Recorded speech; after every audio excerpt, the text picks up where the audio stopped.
ఒక లెక్కుంది, దానికో రూట్ ఉంది అంటుంది జనసేన. తెలంగాణపై జనసేన ఫోకస్ పెంచింది.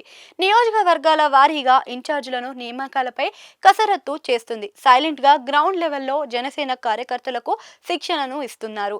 తెలంగాణలో బలం పెంచుకొని రాబోయే మున్సిపల్ జీహెచ్ఎంసీ ఎన్నికల్లో పోటీ చేయడానికి జనసేన అడుగులు వేస్తుంది. 2028లో జరగబోయే అసెంబ్లీ ఎన్నికల నాటికి తెలంగాణలో బలమైన శక్తిగా ఎదగాలని ప్రణాళికలను వేస్తుంది. కార్పొరేషన్, మున్సిపల్ ఎన్నికల్లో పోటీ చేస్తామని ప్రకటించిన నేపథ్యంలో జనసేనలోకి చేరికలు ఊపందుకున్నాయి. మల్కాజ్గిరి నుంచి డాక్టర్ వేణుప్రసాద్ జనసేనలో చేరారు. తెలంగాణ జనసేన అధ్యక్షుడు శంకర్ గౌడ్ ఆయనకు కండువా కప్పి పార్టీలోని ఆహ్వానించారు. ఈ కార్యక్రమంలో నటుడు ఆర్కే సాగర్ తో పాటు ఇతర నేతలు పాల్గొన్నారు. పొత్తు ఉన్నా లేకున్నా మున్సిపల్ ఎలక్షన్స్ లో పోటీ చేసుడే అంటూ కుండబద్దలు కొట్టారు.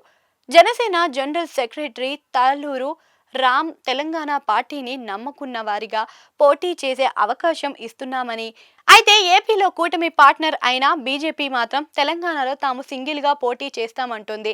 జనసేనతో పొత్తు అవసరం లేదని పార్టీ హైకమాండ్ కు కూడా ఇదే విషయం చెబుతున్నారని బీజేపీ చీఫ్ రామచంద్రరావు అన్నారు.